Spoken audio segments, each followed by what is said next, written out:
pues bienvenidos a nuestro canal de YouTube. Estamos con Steph Corio. Ella es cardióloga del Hospital La Fe de Valencia y la hemos atracado aquí en La Risaca para que nos explique un poco los últimos avances, tratamientos sobre la miocardiopatía ritmogénica. Pues muchas gracias, David, a todos los oyentes. Esto es un placer, este tipo de atracos. Podéis atracarme siempre que queráis. Y bueno, os puedo contar un par de cosillas. En las últimas guías que tenemos de miocardiopatías, que para los que no lo sabéis son las primeras que de forma organizada a los médicos nos dicen cómo hay que tratar a los pacientes que tienen problemas genéticos del músculo del corazón.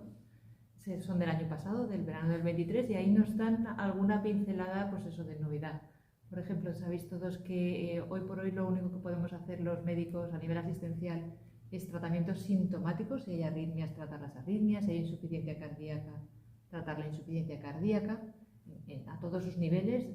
Poco, mucho o nada de estos dos grandes escenarios que tienen los pacientes, arritmias e insuficiencia cardíaca. Pero en las arritmias siempre el tratamiento ha estado centrado en los betabloqueantes. Betabloqueantes pues hay de distintos tipos, algunos son más cardioselectivos, otros menos. El más utilizado quizás sea el bisoprolol por su posología, que es muy fácil. Han utilizado otros betabloqueantes también. El sotalol también se ha utilizado muchísimo en esta enfermedad. De hecho, yo creo que es la enfermedad emblemática para el tratamiento con sotalol, para la prevención y tratamiento de arritmias ventriculares. Pero en estas guías introducen una coletilla de que hay otro antiarrítmico, que es la flecainida, que hasta ahora en pacientes con problemas estructurales del corazón no se había utilizado, y estas guías nos dan un resquicio de esperanza a utilizar este fármaco antiarrítmico en este escenario concreto de la miocardiopatía ritmogénica. Yo creo que es un cambio en el paradigma de cómo tratar cómo tratar las arritmias en estos pacientes, porque esta flecainida, que no es un betabloqueante, en algunos pacientes pues puede tener su papel, y hasta ahora estaba como vetado su uso en pacientes con miocardiopatía, incluyendo a los pacientes con miocardiopatía. Claro, que estás hablando de que ahí son tratamientos personalizados, ¿no? Porque no a todos los pacientes les sienta bien la misma medicación, aun tratándose de la misma patología. Hay, por ejemplo, efectos secundarios de la miogadona, ¿no? Que dan hipotiroidismo, hipertiroidismo, también dan pérdida de vista en algunos pacientes, que lógicamente, si os dais cuenta a tiempo, pues podéis cambiar a, como dices, a sotavor o sotalol. Pero eso también hay otros efectos secundarios de ese fármaco, que es que hay algunos pacientes que le baja tanto, por ejemplo, la tensión o la frecuencia cardíaca, que se sienten también mal. Entonces, equilibrar todo eso en un paciente, hacer ese fármaco personalizado es complicado, ¿no? Sí, bueno, en medicina nada es igual para todos, ¿no? Hay que personalizarlo todo, todas las decisiones. El tratamiento, desde luego, no es una excepción.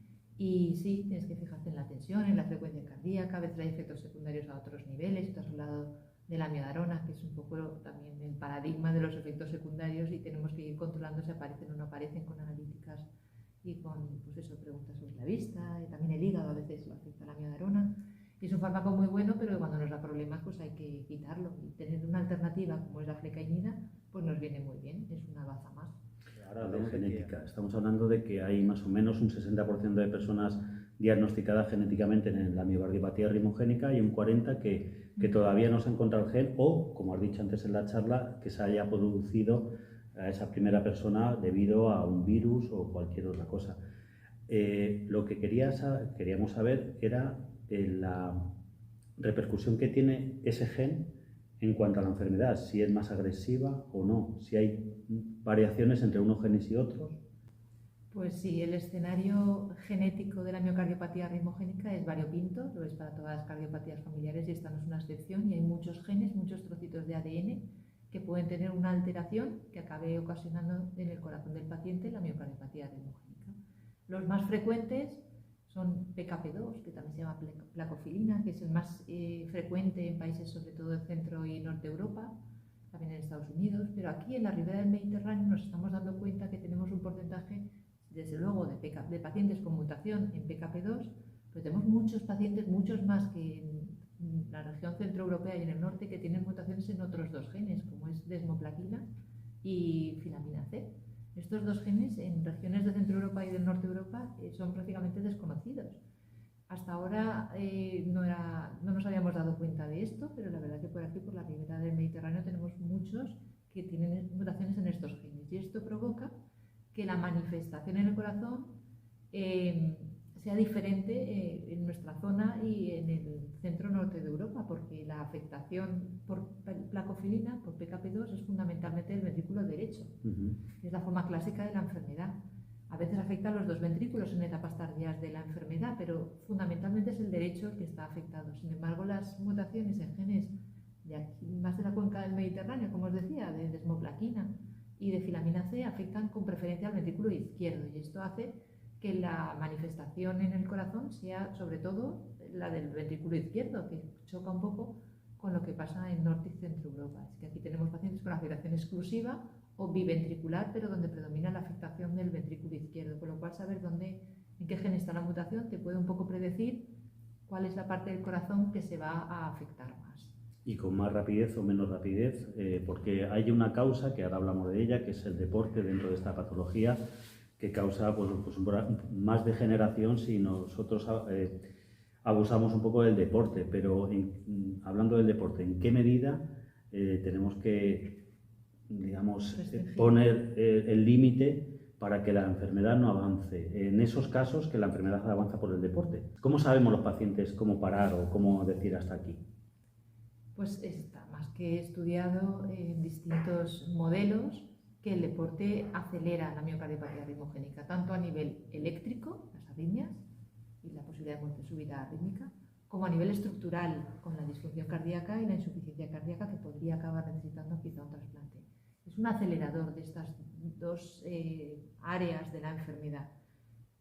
Está estudiado en modelos animales, en modelos celulares, en series de pacientes y en series forenses de gente que ha hecho deporte y ha tenido un evento de muerte súbita y se ha hecho una autopsia. Entonces sabemos que esto es así. Y estos estudios, que son de los últimos 10 años, han demostrado en las formas clásicas de la enfermedad, porque es lo que se conocía, así de forma preferencial, porque la enfermedad, insisto, nació con el nombre ese de displasia arritmogénica del ventrículo derecho, donde la afectación fundamental era la del ventrículo derecho, y las mutaciones fundamentalmente detrás de estas enfermedades en este tipo de estudios eran en PKP2. Pero ¿qué pasa cuando la enfermedad afecta fundamentalmente al ventrículo izquierdo o las mutaciones afectan a otros genes que no es PKP2, que son los que están sobre todo representados en estos estudios? Pues la verdad es que tenemos muy poquita evidencia. Creemos que igualmente el deporte es deleterio, pero no hay una evidencia tan sólida en los artículos que se han publicado como para hablar con los números detrás. Creo que hace falta estudiarlo y demostrarlo. Yo estoy convencida de que es así, pero no existe tanta evidencia, porque los estudios que hasta ahora tenemos son sobre todo centrados en formas clásicas de la enfermedad y que afectan sobre todo al ventrículo derecho. Y han concluido, que era tu pregunta, que hasta 2 horas más o menos a la semana de una actividad física que siempre te permita mantener una conversación con la persona de al lado, eso es seguro. Sin llegar a la fatiga, por ejemplo. Sin llegar a la fatiga, pues si tú estás fatigado puedes mantener una conversación. Pero si tú puedes mantener una conversación y haces ese deporte 2 horas y media a la semana, vale. Pero si haces 10, pues es un poco más de lo que dicen las recomendaciones. O si vas pasado de rosca y no puedes mantener una conversación, te estás pasando. Quizá si haces deporte de más intensidad que la que yo digo, no te pase nada. Claro que hablamos en términos probabilísticos. Claro. La medicina es así. Te la juegas, como cuando vas a hacer un trayecto en coche y no te pones el cinturón de seguridad. Claro. Igual no te pasa nada, pero sabes que lo estás haciendo mal y que tienes más puntos de tener un accidente grave que si haces lo correcto, que es ponerte el cinturón de seguridad. Pues ceñirte a estas normas de no exceder 2 horas, 2 horas y media a la semana de una actividad física que te permita hablar. Si te atañes a eso, es como que te pones el cinturón cada vez que coges el coche. Pues yo creo que merece la pena, porque nadie cuestiona hoy en día ponerse el cinturón, ¿no? Claro. ¿Tú te lo pones? Yo sí. Yo también. Me pongo hasta el de los pantalones. Y me hablas de terapias génicas, de últimos avances, o para, no sé, es que, a ver, para un paciente que no tiene ni idea de nada de este mundo, simplemente tiene la enfermedad, hace caso a los médicos, hace también caso a lo que siente. Todos estos ensayos, terapias génicas, avances, estudios y demás, nos viene grande, ¿no? Pero luego también vemos que eso que era antes imposible, ahora es posible. Vemos que tampoco es tan raro que nos curen, no sé, o sea, visto desde fuera. ¿Es tan complicado, tan complejo, o es que se necesita tiempo y dinero para que eso salga adelante? Pues es todo, es complejo y se necesita tiempo y dinero para que esto salga adelante, pero yo no dudo que va a salir adelante. El escenario ha cambiado por completo desde que yo era estudiante residente o adjunto de primer año. Lo que entonces se hacía y lo que se puede hacer ahora ha cambiado de forma radical y la velocidad aumenta de forma exponencial. Tenemos ya hoy en día ensayos con pacientes que están sometiéndose a este tratamiento de terapia génica que comentas, que simplemente es como ponerte la vacuna del COVID, que no es la vacuna del COVID, pero es un virus que lleva dentro el gen bueno y te lo inserta. Al infectarte el corazón te pone el gen bueno, con lo cual tu corazón a partir de ese momento expresa la proteína buena, la que te ha traído el virus, no la tuya que tenía la mutación. Hay que demostrar que los tratamientos son buenos y que no tienen efectos secundarios malos antes de poner este tratamiento al alcance de todos los pacientes, y para eso están los ensayos clínicos, para demostrar que es bueno y seguro. Y claro, la terapia génica va dirigida por el sustrato genético, que lo que ahora se está probando, que en Estados Unidos están ya con terapia génica para mutaciones en PKP2, truncamientos. Eso no nos va a servir para pacientes que tengan mutaciones en desmoplaquina o en filamina C, por ejemplo, pero sí que abre las puertas a que se diseñen otros tratamientos específicos para estos genes. Luego el primer paso siempre va a ser saber dónde está la mutación y luego diseñar un tratamiento génico específico, que a lo mejor no todos son virus. Igual puede haber un desarrollo tecnológico que nos permita cambiar el gen de otra manera, pero hoy por hoy la vía va un poco por ahí. Ya te digo que sin cerrar las puertas a otras cosas, porque lo que ahora es real, antes era inimaginable. Lo que antes era imposible, ahora es posible. Sí. Y ya por último, vamos a imaginarnos que estás en una consulta médica. ¿Vale? ¿Soy médico o paciente?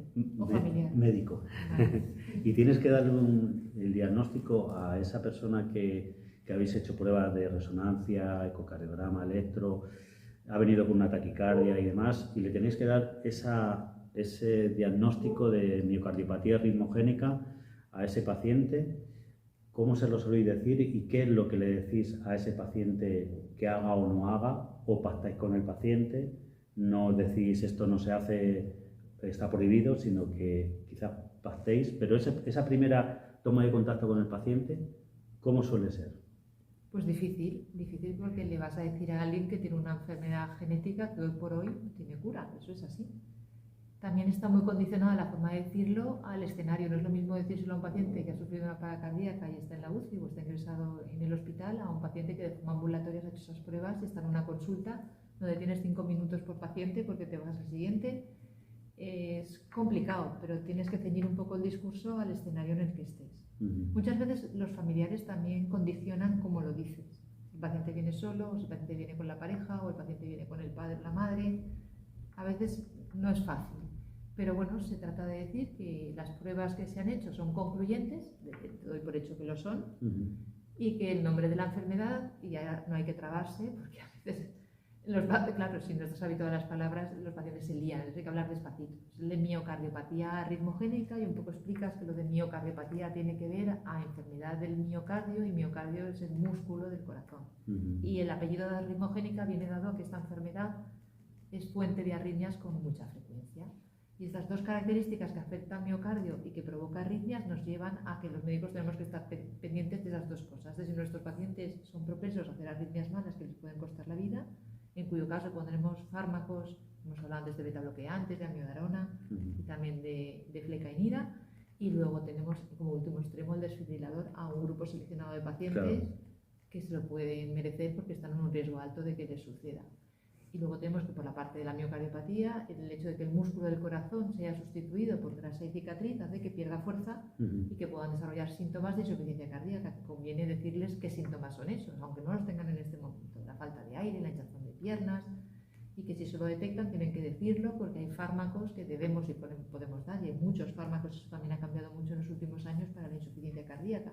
Y si eso no es suficiente, que no se preocupen, que tenemos asistencias ventriculares, tenemos trasplante cardíaco, que en el futuro, si hiciera falta, ahí está. Pero nos tiene que dejar tranquilos de saber que hay algo más si me hace falta. Y luego puedes dejar abierta la puerta de la terapia génica. O sea, te digo que depende del tiempo que tengas, porque todo esto en 5 minutos es difícil de cuadrar. Vamos a seguir viendo a esa persona. Podemos ir dando pequeñas dosis de información a lo largo de las visitas. También está la parte de cuánto deporte haces y cuánto te tengo que decir que es seguro.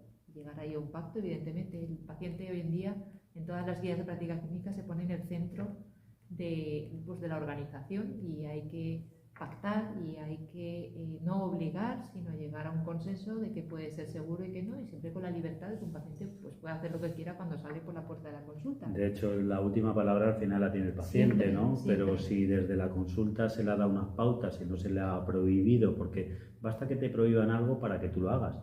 Pero es verdad que también vosotros tenéis un papel complejo, complicado, en el hecho de decir las cosas, ¿no? Porque, claro, si yo fuera cardiólogo y tengo que dar eso, dentro de que soy paciente, tengo que dar esa noticia, la diría sin pelos en la lengua y lo diría de tal manera, sin asustar, pero sin decir, yo es que no me quiero complicar la vida, porque si yo ahora te doy unas pautas a seguir, no sé cómo te lo vas a tomar, si te lo vas a tomar a más o a menos, me refiero. Yo puedo decir, no, puedes hacer ejercicio y tal, pues ese, no, bueno, puedes hacer ejercicio, se lo puede tomar como, a mí me ha dicho que haga, Cualquier cosa. y me lo multiplico. Entonces creo que bajar un poco el listón y decir, no, puedes hacer hasta lo que estamos diciendo, hasta llegar a la fatiga. O sea que vuestro papel es muy complicado.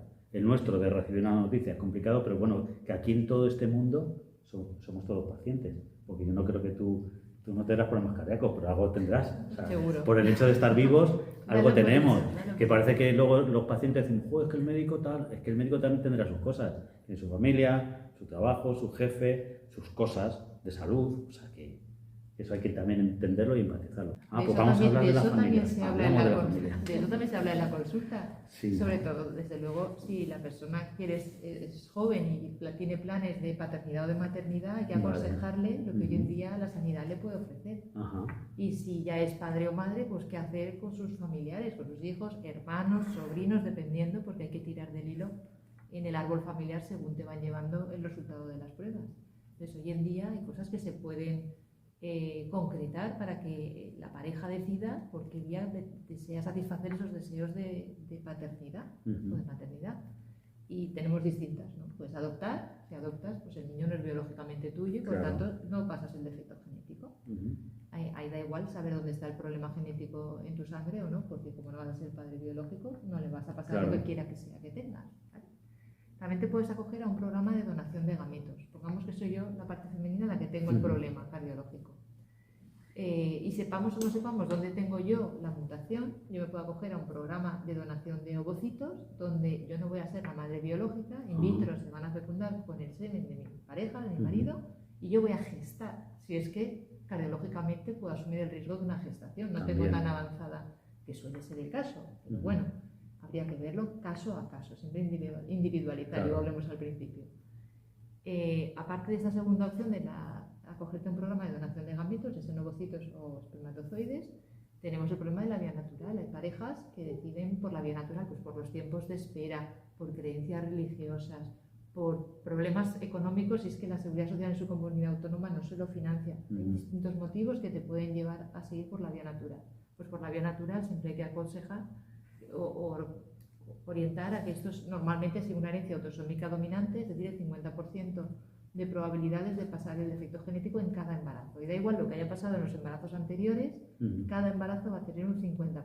Hay quien dice, no, como mi hijo mayor, pues ya lo tiene, el siguiente no lo va a tener. Pues no, esto no es así. Tú tiras una moneda al aire y no siempre te sale el 50% cada vez. Claro. Y luego tenemos el diagnóstico preimplantacional, que si sabes, si tienes que saberlo, porque si no, no se puede hacer esto, dónde está la mutación, puedes seleccionar qué embriones transferir al vientre materno, que tiene pues unos condicionantes genéticos, que aparte de saber dónde está la mutación, tiene que tener zonas informativas cerca, y eso lo analizan los genetistas.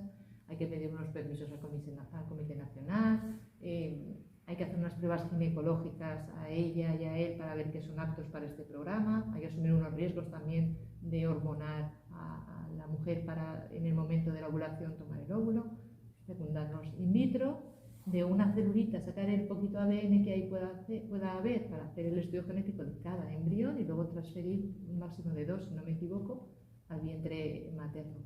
Que cojan uno, los dos o ninguno, pues dependerá un poco también de, pues eso, de la suerte, de la estadística de cada centro. No sé muy bien eso de qué depende, eso la unidad de reproducción es la que tiene que aconsejar todas estas cosas. Con lo cual, si una pareja tiene deseos de paternidad o maternidad, los cardiólogos debemos remitirles a esa unidad que tendrá información que hay esa precisa, posibilidad, ¿no? Pero unas pequeñas nociones en la consulta también las sacamos, con lo cual Hablamos de diagnóstico, hablamos de tratamiento presente y futuro, hablamos de deporte, hablamos de familia. Y se nos han pasado los 5 minutos de la consulta, pero hacemos lo que podemos. Y ya que has abierto ese melón, yo me imagino que si es un hombre el que tiene el problema de la miocardiopatía ritmogénica en este caso, bueno, pues se hace todo lo que me estás diciendo, la mujer tiene la gestación normal, tiene el alumbramiento normal y demás, perfecto. Pero si es al contrario, también está en riesgo una mujer ser madre con la enfermedad, aunque esa variante ya la vamos a eliminar, pero luego también me imagino yo que no solamente la gestación, sino en el parto, yo no sé qué ocurren, qué sustancias hay ahí, pero yo me imagino que un parto es, bueno, vosotras, el público que está aquí ha parido y ella también, entonces yo creo que ahí hay alguna serie de circunstancias que también son de riesgo, ¿no? Este no es un melón, es un megamelón. Megamelón, boom. Pero sí, es complicado y tenemos que abordarlo en cada consulta. No todas las pacientes mujeres con miocardiopatía ritmogénica tienen el mismo riesgo a la hora de afrontar una gestación.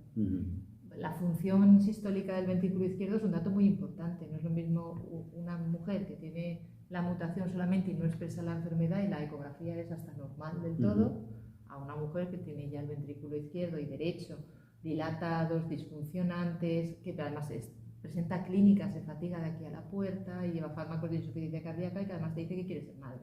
Esto último, pues hay que desaconsejarlo, porque quedarte embarazada es duplicar la volemia. Claro. Es decir, las veces que el corazón tiene que bombear sangre es por ti y por el bebé. Entonces todo esto es complicado no inestabilizar todavía más a esa persona que ya tiene insuficiencia cardíaca. También nos ayudan a establecer el riesgo para afrontar un embarazo, una gestación, el ver en la analítica ese marcador que os sonará que se llama ProBNP, que es un marcador de insuficiencia cardíaca. Si tienes dudas también y te dice la paciente que no se cansa, quieres valorar su capacidad funcional, puedes hacer una prueba de esfuerzo para ver si aguanta bastante en la cinta o a la primera de cambio la tienes que parar, pues aunque te diga que no se fatiga, ha hecho muy mala prueba de esfuerzo. Eso quiere decir que en el embarazo es probable que se inestabilice. Pues todo esto hay que valorarlo también. Y hablas ya por último, bueno, se conocía como displasia rimogénica del ventrículo derecho, luego displasia rimogénica del ventrículo izquierdo y luego ya incluso biventricular. Pero luego hemos cambiado todo y le hemos puesto miocardiopatía ritmogénica. Entonces mi pregunta es, ¿qué diferencia hay de que sea en el ventrículo derecho o en el ventrículo izquierdo? ¿Si hay alguna diferencia a favor o en contra? Pues efectivamente nació como displasia ritmogénica del ventrículo derecho, pero ni es una displasia, porque displasia quiere decir que se nace con el corazón mal. Sí, esto es genético, no es congénito. Correcto, tu corazón cuando naces es normal, y con la adolescencia y en la etapa del adulto joven es cuando empieza a desarrollar esos cambios donde se va músculo de la pared del corazón y su lugar lo ocupa grasa y cicatriz. Eso no está ahí cuando naces, aparece después, con lo cual no es una displasia. Fue un término erróneo cuando se inventó esto allá a los finales de 1800 y muchos, 1890, ahora no recuerdo bien la fecha, pero hace unos años ya de esto. Y en aquellas fechas, los primeros casos que se diagnosticaron afectaban fundamentalmente al ventrículo derecho, por eso nació con ese nombre. Pero en la medida en la que hemos caracterizado cómo es a nivel de microscopio la enfermedad, hemos visto que no solo el ventrículo derecho, sino el izquierdo está afectado, y además en una mayoría de los casos, aunque sea a nivel microscópico, poco, ¿no? Ahí está la enfermedad, y ahí tenemos mucho que agradecer a todos los patólogos forenses, a Maripaz Suárez-Mier, a Beatriz Aguilera, patólogas de referencia que vieron que el ventrículo izquierdo se afectaba en estos casos. Entonces era un contrasentido. ¿Tú cómo le dices a un paciente? Tienes displasia ritmogénica del ventrículo derecho, pero solo tienes afectado el izquierdo. ¿Nos parece que es de locos? Pues si se llama del izquierdo, ¿por qué tengo que decir en el nombre derecho? Con lo cual, en lugar de displasia, hablamos de miocardiopatía, y lo suyo es no ponerle apellido o ponérselo después de decir arritmogénica, miocardiopatía ritmogénica o miocardiopatía ritmogénica del ventrículo izquierdo, derecho y ventricular. Dependiendo de la afectación que tengas, ¿no? Pero las últimas guías, estas del año pasado de verano, de la Sociedad Europea de Cardiología, han generado mucha discordancia porque nos han prohibido hablar de la miocardiopatía ritmogénica del ventrículo izquierdo y de la biventricular. Solo quieren utilizar este nombre, o quieren que utilicemos este nombre para la que afecta al ventrículo derecho, al equivalente a aquella displasia ritmogénica del ventrículo derecho.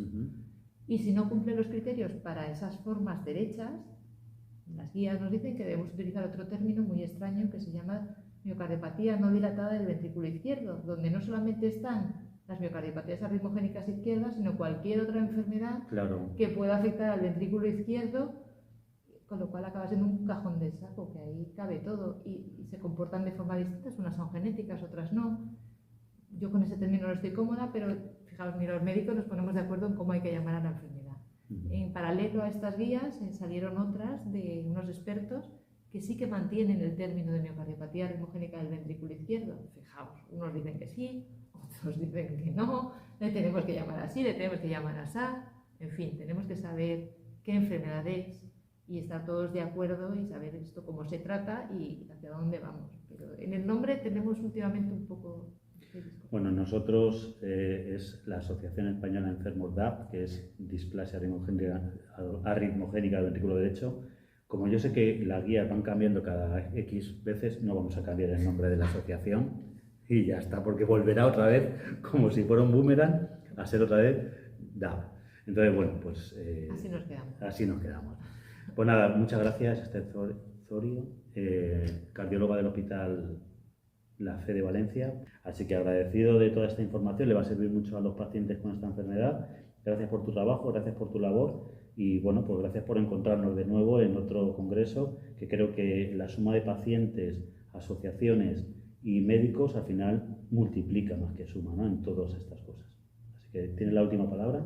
Pues ya no despedimos. Poco que añadir, darte las gracias porque ha sido una conversación muy amena y lo he disfrutado. Gracias, David, por todo el esfuerzo A que ti. hacéis.